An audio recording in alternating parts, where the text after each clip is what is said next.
প্রায় 12টা। বীরভূমের শালপিয়ালের জঙ্গলের ভেতর ছোট্ট গ্রাম চণ্ডীপুর। দিনের বেলাতেই এখানে একরকম অস্বাভাবিক শুনশান হয়ে আসে,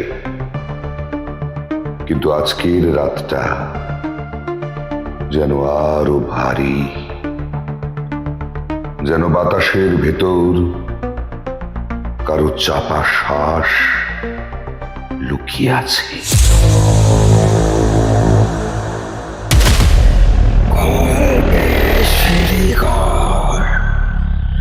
আপনার সিঁড়ির নিচে কেউ দাঁড়িয়ে নেই তো?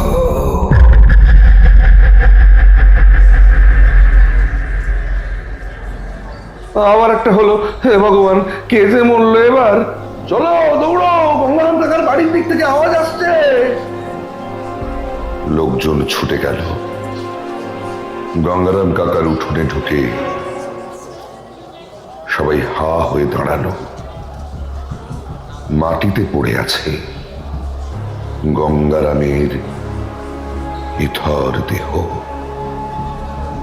বুক ওঠানামা করছে না, চোখ দুটো খোলা, কিন্তু ঠোঁটের কোণে এক বিভৎস হাসি জমে আছে। আর সবচেয়ে ভয়ঙ্কর, তার শরীরে এক ফোঁটা রক্ত নেই।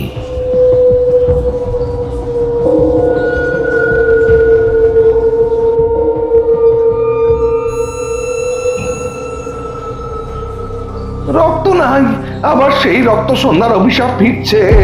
চুপ করো, এমন কথা মুখে নিও না। কি হয়েছে এখানে? হে ঈশ্বর! আমিও চণ্ডীপুর স্কুলের শিক্ষক, গ্রামের অন্যদের থেকে শিক্ষিত, কিন্তু মনটা এখনো কুসংস্কারে ভরা গ্রামবাসীর মতো। সেও আজ ভয় পেয়ে কাঁপতে লাগলো। এটা কোনো সাধারণ মৃত্যু না, কারো কাজ এটা। আমি জানি না সে মানুষ না অমানুষ।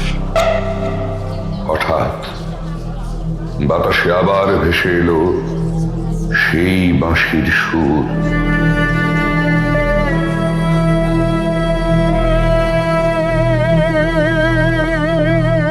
সবাই ছত্রভঙ্গ হয়ে পালাতে লাগলো, শুধু অমিয় দাঁড়িয়ে রইল। তার বুকের ভেতর কাঁপন ধরেছে, কিন্তু মনের ভেতর একটা সংকল্প জন্ম নিল। না না, এভাবে চলতে পারে না। এ রহস্য ভেদ করার মতো একজন মানুষই আছে, তারানাথ তান্ত্রিক।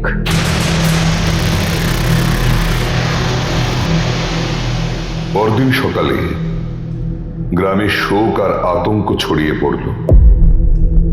শিশুরা বাইরে খেলতে ভয় পাচ্ছে, মহিলারা দরজা বন্ধ করে বসে আছে, আর অমিয় সোজা চলে গেল কলকাতার উদ্দেশ্যে।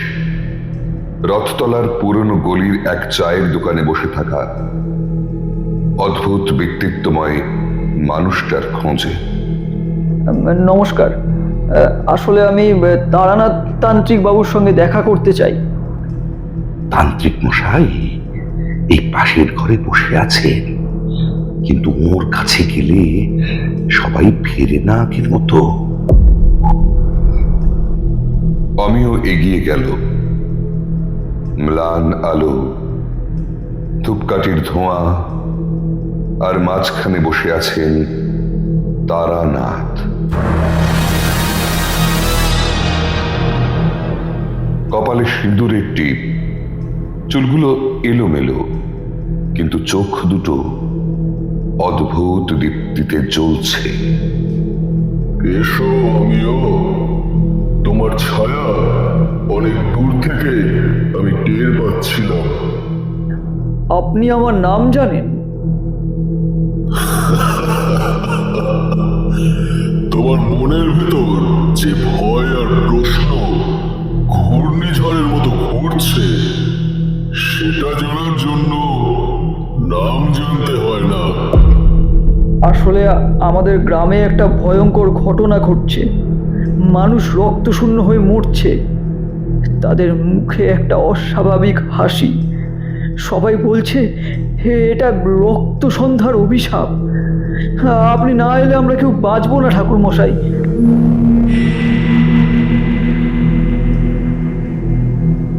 ওম হিং বটুকায় নমঃ। ওম কালী কালী মহাকালী কালিকায় নমঃ। মন্ত্রের সুরে ঘরটা যেন কেঁপে উঠল। ধূপের ধোঁয়ার ভেতর কারো ছায়া ভেসে উঠল। আমিও কেঁপে উঠল ভয় আর বিস্ময়ে।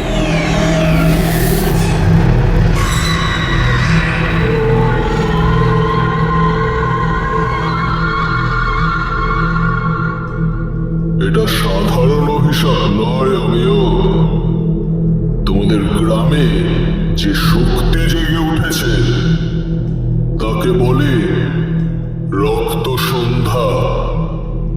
আর এই শক্তি একবার রক্ত চাইলে গ্রামে আর কেউ রক্ষা পাবে না।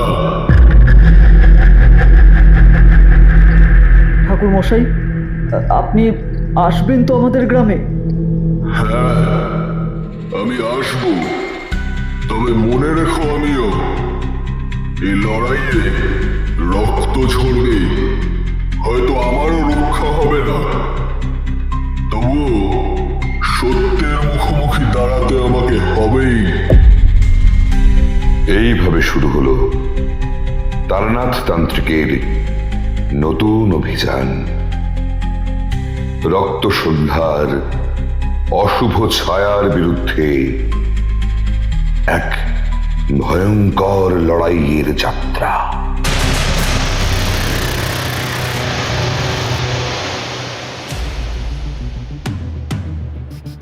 আজ গল্পের সিঁড়ি ঘরে আপনারা শুনবেন অর্ণব বাগচির লেখা তারানাথ তান্ত্রিকের গল্প রক্ত সন্ধ্যার অভিশাপ।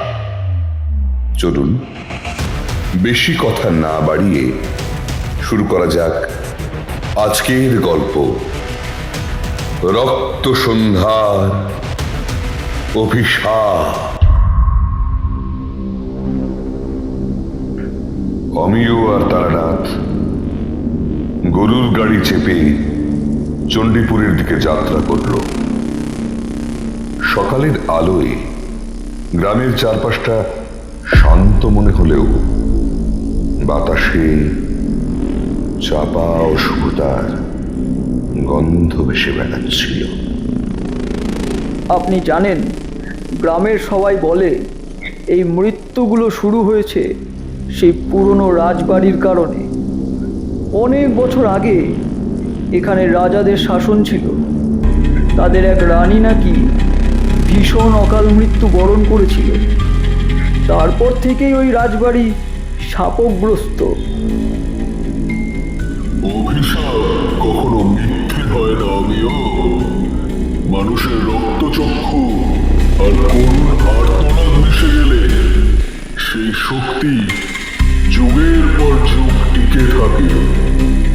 রাজবাড়ির মাটির ভেতর এখনো সেই ইতিহাস গুঞ্জন করছে। তারানাথ তান্ত্রিক গরুর গাড়ি থেকে নামলেন। আমিও গ্রামের পথ দেখিয়ে নিয়ে চলল তারানাথকে। চারপাশের গ্রামবাসীরা দূর থেকে তাকিয়ে ফিসফিস করতে লাগলো, ওই ছেলের তান্ত্রিক মশাই, যদি সত্যি তিনি পারেন। এইসব কথা জোরে বলিস না, না হলে রক্ত সন্ধ্যা শুনে ফেলবে।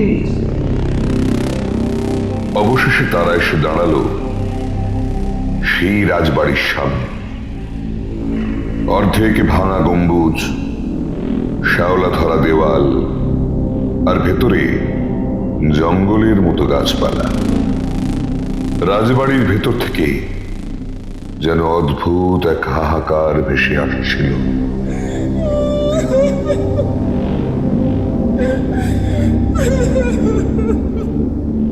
ঠাকুরমশাই, এইটাই সেই রাজবাড়ি। এখানেই শুরু হয়েছিল রক্ত সন্ধ্যার অভিশাপ।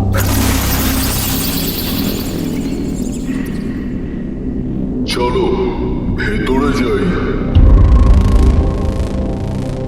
দুজন ভেতরে ঢুকতেই বাতাস হিম শীতল হয়ে উঠল। দেওয়ালে প্রাচীন ছবিগুলো যেন তাদের দিকে তাকিয়ে আছে। এক জায়গায় ভাঙা সিংহাসন পড়ে আছে, তার উপর রক্তের দাগের মতো বাদামি দাগ।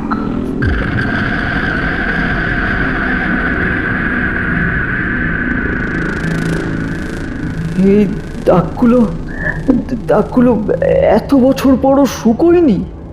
ওং হ্রিং চণ্ডিকায় নমঃ। ওং বীরভদ্রায় ফট স্বাহা। তারানাথের মন্ত্রপাঠে অদৃশ্য ছায়া নড়ে চড়ে উঠল। হঠাৎ অমিয় শুনতে পেল এক নারীর কান্নার শব্দ।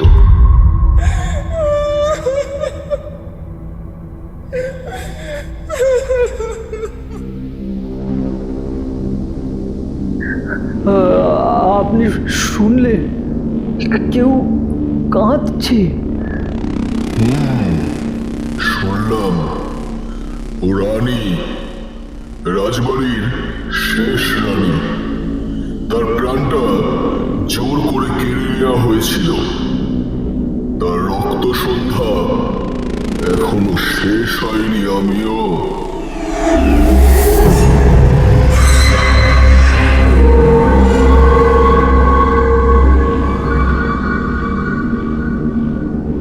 তারানাথ সিংহাসনের সামনে বসে ধ্যান মগ্ন হলেন। ধীরে ধীরে অতীতের পর্দা উন্মোচিত হতে লাগলো। আমি দেখছি রাজা মহেন্দ্র নারায়ণ,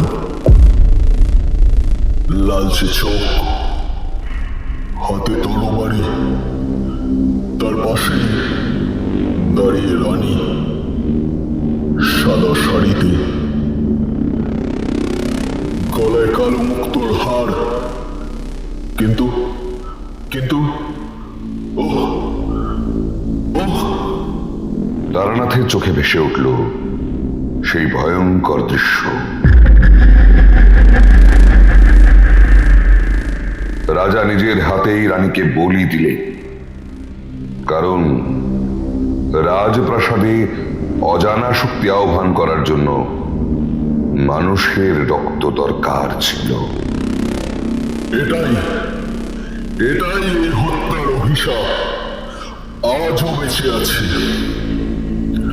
রানীর আত্মা শান্তি পায়নি। তার প্রতিশোধ আজও রক্ত খুঁজে বেড়াচ্ছে। বাবা, বাবা, এ কিসের শব্দ বাবা? চুপ করো অমিয়। এখন ভয় পেও না। এটা কেবল শুরু। রাজবাড়ির গোপন ইতিহাস ধীরে ধীরে উন্মোচিত হলো তারানাথের সামনে। এখন পরিষ্কার, এই রক্তসন্ধ্যার মূলে আছে এক বিশ্বাসঘাতকতা, এক হত্যার প্রতিশোধ। কিন্তু রানীর আত্মাকে শান্ত করা এত সহজ নয়। বরং এর ফলে গ্রামের মানুষের উপর নেমে আসতে পারে আরো ভয়ঙ্কর বিপদ।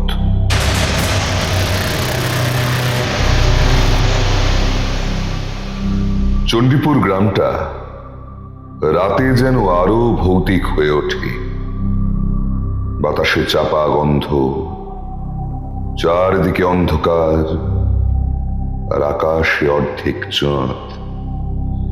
সেদিন রাতে প্রথমবার রক্তসন্ধ্যার প্রকৃত শক্তি প্রকাশ পেল।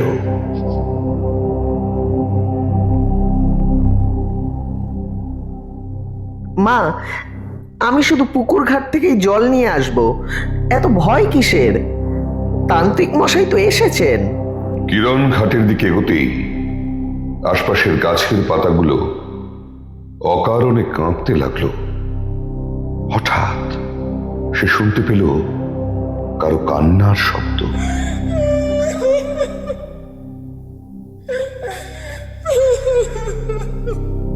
কে কে ওখানে? কে কে? কিরণের চোখের সামনে হঠাৎ জল থেকে উঠে এলো সাদা শাড়ি পরা এক রক্তমাখা ছায়া। মুখ নেই, শুধু ফাঁপা চোখ আর লালচে কুয়াশা। বাঁচাও, বাঁচাও, বাঁচাও! কে আছো? বাঁচাও, বাঁচাও আমাকে!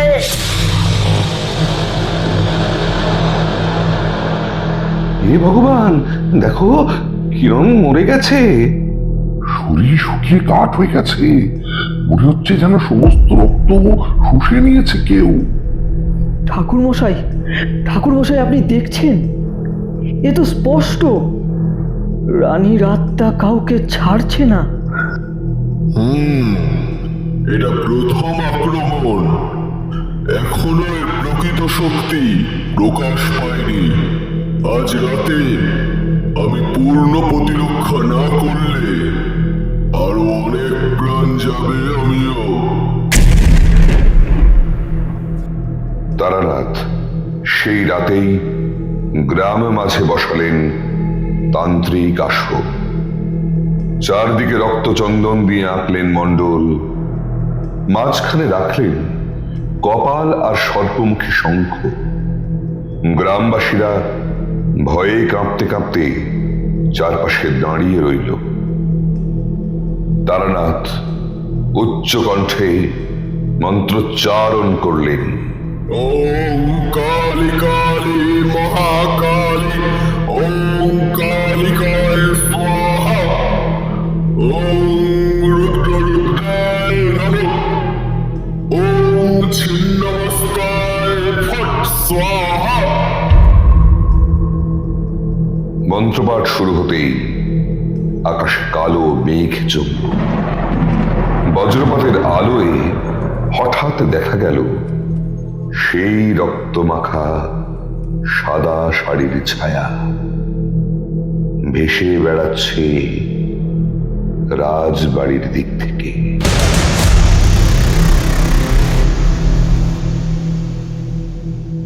আমার রক্ত আমি ফেরত নেব, আমার মৃত্যু বৃথা যাবে না। তুমি শান্তি পাবে, কিন্তু তার আগে আমাকে তোমার সত্য জানতে হবে। কিন্তু আত্মা শান্ত হলো না। মণ্ডলের চারদিকে আগুন লাফিয়ে উঠল। কয়েকজন গ্রামবাসী অজ্ঞান হয়ে পড়ল। তারানাথ বুঝলেন এ লড়াই কেবল শুরু। প্রথম আক্রমণে গ্রাম হারালো এক যুবককে, কিন্তু এটা ছিল কেবল আগাম ইঙ্গিত। রক্ত সন্ধ্যার প্রকৃত রূপ তখনও প্রকাশ পায়নি। আর তারানাথ জানতেন সামনে অপেক্ষা করছে আরো ভয়ঙ্কর রাত। কিরণের মৃত্যুর পর চণ্ডীপুর গ্রামে এক অদ্ভুত সন্ত্রাস নেমে এলো। সবাই জানতো ওটা কোনো সাধারণ মৃত্যু নয়। তার শরীরের রক্ত যেন কেউ শুষে নিয়েছিল। কিন্তু আসল আতঙ্ক শুরু হলো সেই ভোরে, যখন গ্রাম জুড়ে দেখা গেল অদ্ভুত লালচে দাগ। এই দেখো, মার্শালের গায়ে রক্তের দাগ কেমন করলো। শুধু ওখানেই নয়, পুকুরঘাট থেকে রাজবাড়ির দিকে পুরো পথে রক্তের ছাপ। সত্যিই তাই। কারো চোখের সামনে রাতারাতি তৈরি হয়ে গিয়েছে লাল জমাট বাঁধা রক্তের রেখা। সেই রেখা এগিয়ে চলেছে ঠিক রাজবাড়ির পুরনো কুঠুরির দিকে। ঠাকুরমশাই, আপনি দেখুন তো, এ যেন আমাদের নিয়ে যাচ্ছে ওখানেই, যেখানে রক্ত সন্ধ্যার মৃত্যু হয়েছিল।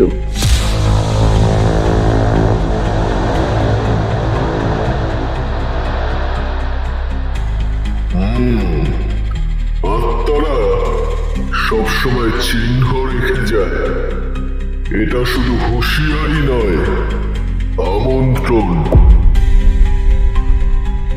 তারানাথের নেতৃত্বে কয়েকজন সাহসী গ্রামবাসী রক্তের দাগ অনুসরণ করে এগোল।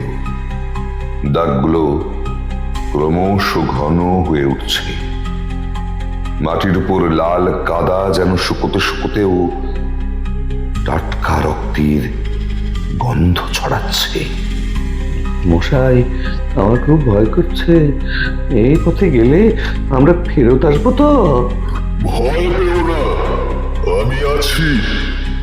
কিন্তু মনে রেখো, আজ থেকে তোমরা কেউ একা রাতে বাইরে বেরোবে না। রাজবাড়ির ভেতরে ঢুকতেই এক অদ্ভুত শীতলতা গ্রাস করল।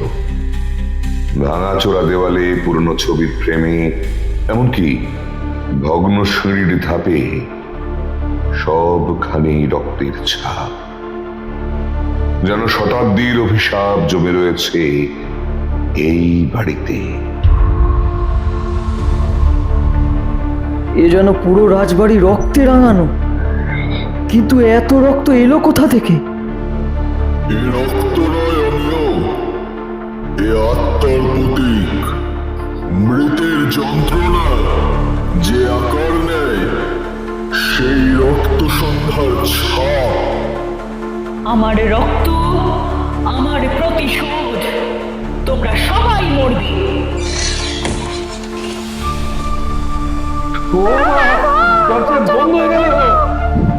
তারানাথ বুঝলেন আত্মা তাদের আটকে ফেলছে ভেতরে। চারদিকে হাওয়া গর্জন করছে। দেওয়ালের রক্তের দাগগুলো ধীরে ধীরে নড়তে শুরু করেছে, যেন জীবন্ত।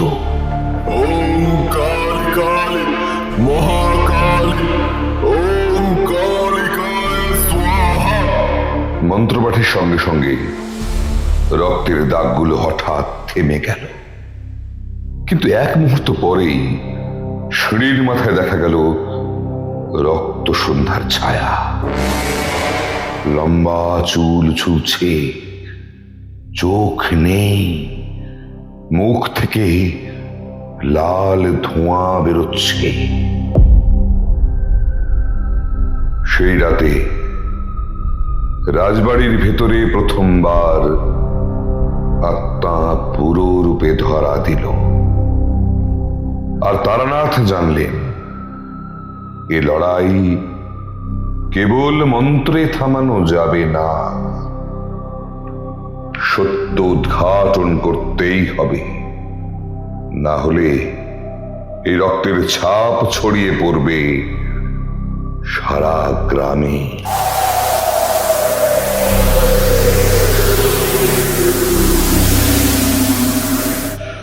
রক্তসন্ধ্যার ভয়ঙ্কর আবির্ভাবের পর রাজবাড়িতে সবাই আতঙ্কিত। তারানাথ জানতেন আত্মাকে বশে আনার আগে জানতে হবে তার অতীত, কারণ প্রতিটি অশরীরী অভিশাপের শিকড় লুকিয়ে থাকে তার ইতিহাসে।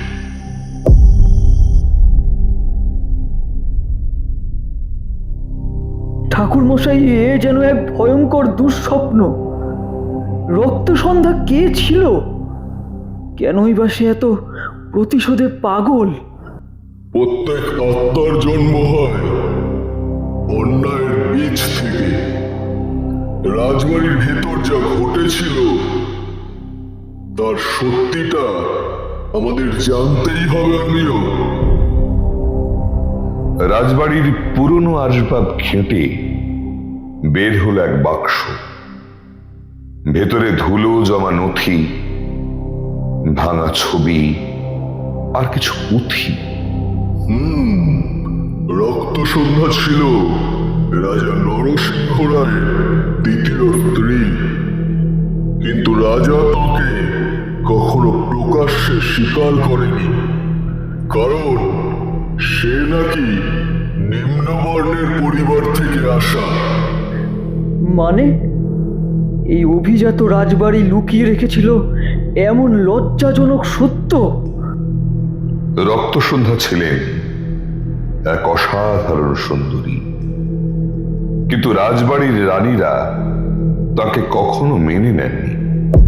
এক রাতে ষড়যন্ত্র করে তাকে ধর্ষণ, নির্যাতন করে হত্যা করা হয়। তার দেহ টুকরো টুকরো করে কুয়োয় ফেলে দেওয়া হয়েছে। কি নৃশংসতা! তার মানে এই আত্মাই প্রতিশোধ চাইছে তাদের উপর, যাদের বংশ আজও বেঁচে আছে। হ্যাঁ, রক্তসন্ধ্যা শুধু প্রতিশোধ পরায়ণ আত্মা নয়, ও হলো অভিশপ্ত শক্তি। কারণ মৃত্যুর সময়ের যন্ত্রণা আর অভিশাপ মিলেমিশে তাকে অমানুষ করে তুলেছে। তারানাথ একটি প্রদীপ জ্বালালেন। আগুনের আলোয় রাজবাড়ির দেওয়ালে ছায়ারা নাচতে লাগল, যেন পুরনো রক্তমাখা ইতিহাস আবার জীবন্ত হয়ে উঠল। ওম অগ্রণং স্বাহা, ওম প্রেত শান্তি কারিণ্যে নমঃ। মন্ত্রপাঠে ধীরে ধীরে পুঁথির পাতাগুলো যেন নিজে নিজে উল্টাতে শুরু করল, আর একটি গোপন তথ্য বেরিয়ে এলো। রক্তসন্ধ্যা মৃত্যুর আগে প্রতিজ্ঞা করেছিলেন, যতদিন না রাজবংশ ধ্বংস হবে ততদিন তিনি এই ভূমি ছেড়ে যাবেন না।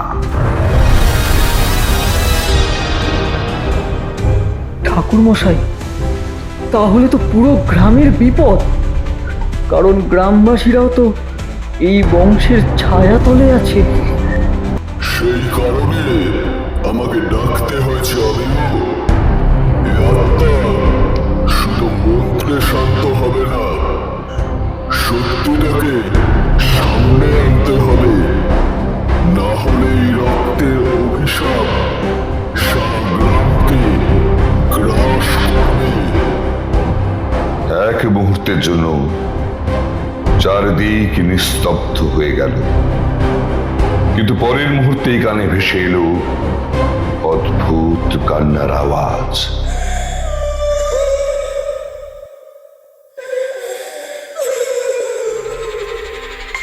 যেন নারী কণ্ঠে হাহাকার করছে, ভেসে বেড়াচ্ছে রাজবাড়ির দেয়ালে দেয়ালে।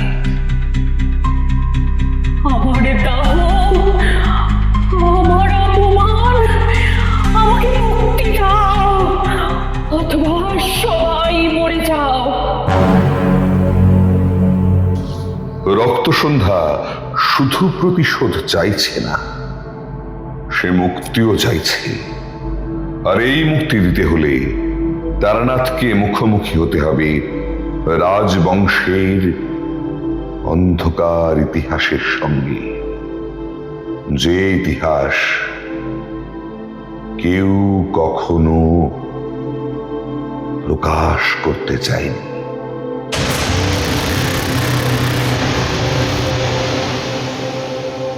রক্তসন্ধ্যার ভয়ঙ্কর ইতিহাস জানার পর তারানাথ বুঝলেন, আত্মাকে শান্ত করা সহজ হবে না, কারণ এ শুধু প্রতিশোধের আগুন নয়, এক বংশের উপর ভর করা অভিশাপ। আর সেই বংশধর আজও বেঁচে আছে। ঠাকুর মশাই, কেউ আসছে। দরজা ঠেলে ঢুকল এক বৃদ্ধ মানুষ, বয়স 70-এর ওপরে, চোখে আতঙ্ক, শরীর কাঁপছে। আপনি কি তারানাথ বাবু? আমি রাজবাড়ির উত্তরসূরি দেবনাথ রায়। আপনি কি নরসিংহ রায়ের বংশধর? হ্যাঁ, আমি ওর পৌত্র, কিন্তু আমার পরিবার ভুগছে বছরের পর বছর অদ্ভুত মৃত্যু, পাগলামি, দুঃস্বপ্ন, যেন যেন অভিশাপ লেগে আছে। দেবনাথ রায়ের মুখে আতঙ্কের ছাপ স্পষ্ট, তার চোখে ঘুমহীনতার কালো দাগ, ঠোঁট কাঁপছে। তাহলে রক্ত সন্ধ্যার প্রতিশোধ কেবল আপনাদের বংশের উপরই পড়েছে? শুধু আমাদের নয়, গোটা গ্রাম, কারণ এই জমি, এই বাড়ি সবই এই অপরাধের সাক্ষী। আমার দাদু বলতেন, এক নারীকে পুড়িয়ে কেটে কুয়োয় ফেলে দিয়েছিল। সেই রাত থেকে আমাদের বংশের পতন শুরু হয়। প্রদীপ নিভে যেতেই চারপাশ অন্ধকার। হঠাৎ ছায়ার ফাঁকে ভেসে উঠল এক নারীর মুখ, অর্ধেক পুড়ে যাওয়া, অর্ধেক কালো ধোঁয়ায় ঢাকা। দেবনাথ, তোর রক্ত চাই, তোর পরিবার চাই। আমাকে বাঁচতে দে, নইলে সবাই মরবি। না, আমায় মাফ করো, আমি তো অপরাধী নই। ওম কালিকায় নমঃ। ওম ছিন্নমস্তায় স্বাহা। মন্ত্রের শক্তিতে ছায়ামূর্তি কেঁপে উঠল, কিন্তু মিলিয়ে গেল না, বরং আরো ভয়ঙ্কর হয়ে উঠল। দেয়াল থেকে রক্ত ঝরতে লাগলো, মেঝেতে জমতে লাগলো লাল জল। ঠাকুর মশাই, এই রক্ত কোথা থেকে আসছে? এই রক্ত সন্ধ্যার অভিশাপ অমিয়। যতক্ষণ না সত্যিটা প্রকাশ হচ্ছে, ততক্ষণে রক্ত থামবে না। আমার সত্য প্রকাশ করো, নইলে মৃত্যু। গুরুদেব, আমি সব জানাতে প্রস্তুত। আমার পূর্বপুরুষেরা যা লুকিয়েছে আজ আমি তো প্রকাশ করব। শুধু আমাকে রক্ষা করুন। দেবনাথ রায় স্বীকারোক্তি হয়তো মুক্তির পথ, কিন্তু সত্য উন্মোচন মানে এক ভয়ঙ্কর শক্তিকে জাগিয়ে তোলা। তারানাথ জানেন এই পথ মৃত্যুর দিকেও নিয়ে যেতে পারে।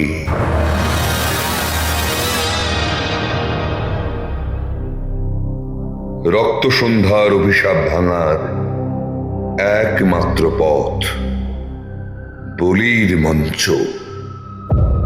কিন্তু সেই বলি হবে কার?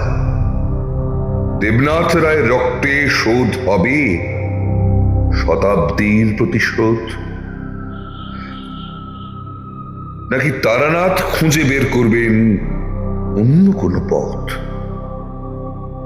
রাতের কালো আঁধারে শুরু হলো ভয়ঙ্কর আচার।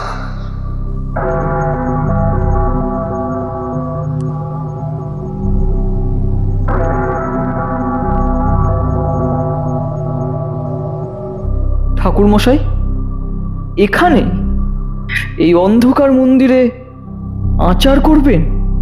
হ্যাঁ অমিয়, এখানে এই শ্মশান লাগোয়া মন্দিরে সেই নারীর বলি দিয়েছিল নরসিংহ রায়।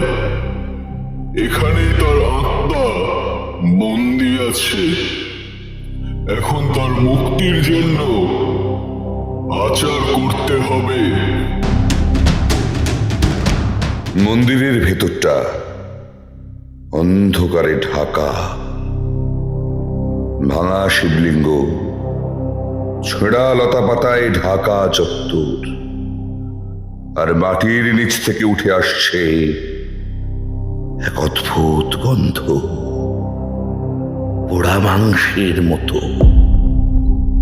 গুরুদেব, যদি আমার রক্তই লাগে তবে আমি প্রস্তুত। আমার পরিবারকে আর ভুগতে দেব না। না, তুমি মারা গেলে অভিশাপ ভাঙবে না। তোমার স্বীকারোক্তি দিয়ে শুরু হবে মুক্তি। রক্ত চাই, কিন্তু সেটা তোমার নয়, অন্য পথ আছে।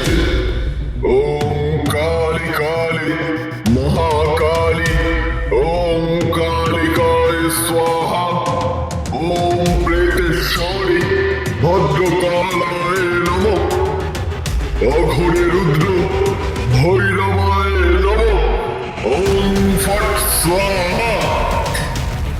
আমার রক্ত, আমার প্রতিশোধ, আমাকে বলি উৎসর্গ করো, নইলে কেউ বাঁচবে না, কেউ না। ঠাকুর মশাই, আত্মা নিজেই বলি চাইছে।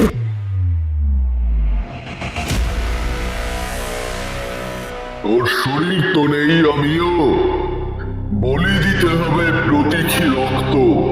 যে রক্ত অপরাধ ঢেকেছিল, সে রক্তের পরিবর্তে দিতে হবে আচারিক বলি। তারানাথ রক্তমাখা লাল কুমড়ো নিয়ে মঞ্চে রাখলেন, তার উপরে মন্ত্রপুত জল ছিটিয়ে দিলেন। বাতাস আরো ঠান্ডা হয়ে গেল, যেন সময় থমকে আছে।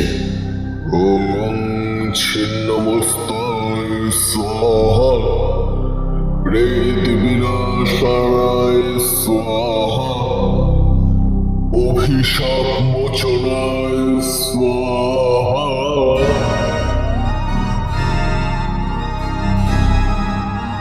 কুমড়ো ফেটে রক্তের মতো লাল তরল ছড়িয়ে পড়তেই মন্দিরের দেয়ালে ভেসে উঠল অগ্নিমূর্তি, পোড়া নারীর প্রতিচ্ছবি।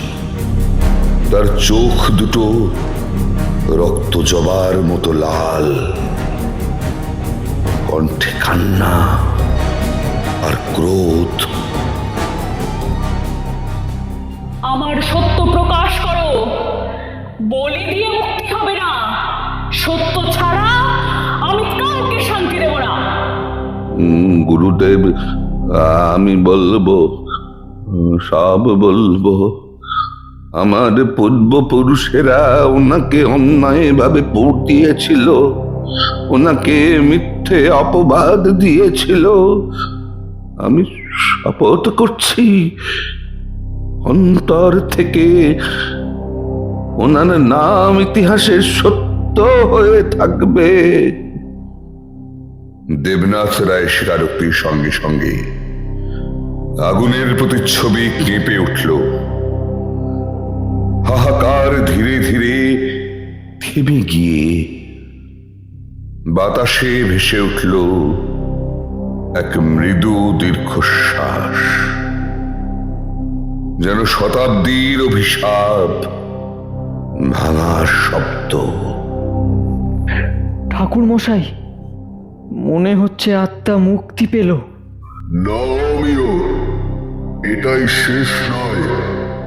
সত্য প্রকাশিত হলো বটে, কিন্তু অভিশাপ পুরোপুরি ভাঙেনি। শেষ আচার করতে হবে, নইলে এই রক্ত সন্ধ্যা আবার ফিরে আসবে। শেষ পথ, শেষ বলি, না হলে আবার আসবো।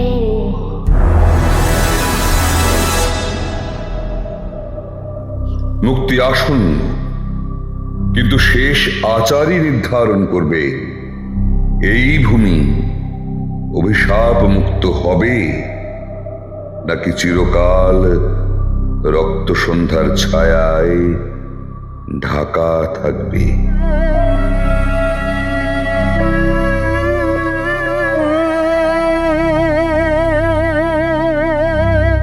বলির মঞ্চে আত্মা শোনালো তার আরতি। সত্য প্রকাশিত হলেও অভিশাপ পুরো ভাঙেনি। বাকি রইল শেষ আচার, যেখানে নির্ধারণ হবে অভিশপ্ত আত্মা মুক্তি পাবে নাকি রক্ত সন্ধ্যার অন্ধকার এই মাটিকে চিরকাল ঢেকে রাখবে। ঠাকুর মশাই, আত্মা তো এখনো মুক্তি পেল না, তবে কি এখনো কিছু বাকি আছে? হ্যাঁ আমিও, শেষ আচার না করলে মুক্তি অসম্ভব। তাকে প্রতিশোধে রক্ত নয়, চাই শান্তির দান। অভিশাপ থেকে মুক্তি পেতে হলে এই মাটিতেই অন্যায়ের প্রতিরোধ ঘটাতে হবে। গুরুদেব, আমি কি করব বলুন? আমি প্রস্তুত। তোমাকে দান করতে হবে তোমার রক্ত, কিন্তু বলি হিসাবে নয়, প্রতিশ্রুতির রক্ত। তোমার পূর্বপুরুষরা অন্যায় করেছিল, তুমি শপথ করবে পাপ ঢাকতে ন্যায় প্রতিষ্ঠা করবে। ওম কালিকায় স্বাহা, ওম শান্তিকারিণ্যে নমঃ, অঘরে অঘরিণী মুক্তিরূপিণী স্বাহা, ওম কালিকায় স্বাহা। মাটিতে পড়তেই রক্ত ছড়িয়ে গেল শাল পাতায় রাখা ধূপ ফুলের ওপর। ধোঁয়ার সঙ্গে বাতাসে ভেসে উঠল এক অদ্ভুত গন্ধ, শান্তির গন্ধ, ভয়ের গন্ধ নয়। রক্ত নয়, সত্য আর প্রার্থনা, এটাই আমার মুক্তি।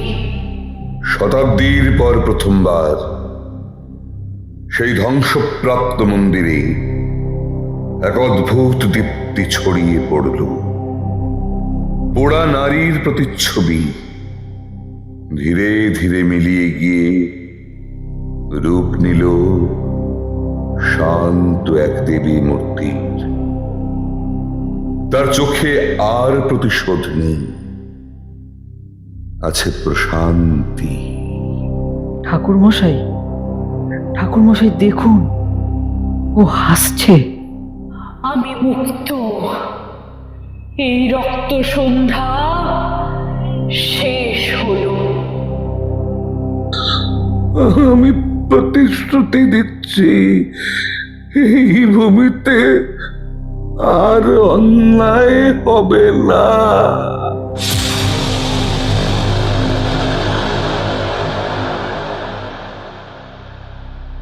শতাব্দীর অভিশাপ ভাঙল, রক্ত সন্ধ্যা শেষ হল। কিন্তু তারানাথ জানেন, প্রত্যেক মুক্তির সঙ্গে থাকে নতুন রহস্য, নতুন অন্ধকার। মানুষের লোভ, পাপ আর অশুভ শক্তি যখনই জেগে উঠবে, তখনই অরণ্যের ছায়ায় আবার ডাক পড়বে তার। আমিও, মনে রেখো, অশুভকে দমন করতে বলি নয়, সত্যই যথেষ্ট। কিন্তু মানুষ সত্যকে ভয় পায়, আর সেই ভয় জন্ম দেয় দানবকে।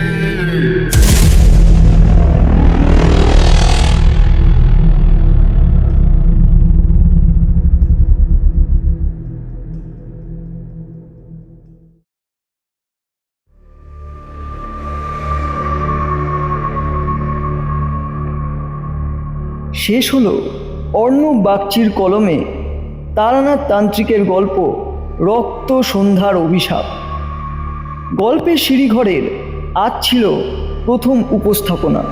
যদি গল্পটি আপনাদের ভালো লেগে থাকে তাহলে অবশ্যই চ্যানেলটিকে সাবস্ক্রাইব করে দেবেন এবং শেয়ার করে বন্ধু বান্ধবদের কাছে গল্পটি পৌঁছে দিন। নতুন আরও একটি গল্প নিয়ে খুব শীঘ্রই গল্পের সিঁড়িঘর আপনাদের কাছে চলে আসবে। ততদিনের জন্য ভালো থাকুন, সুস্থ থাকুন আর শুনতে থাকুন গল্পের সিঁড়িঘর।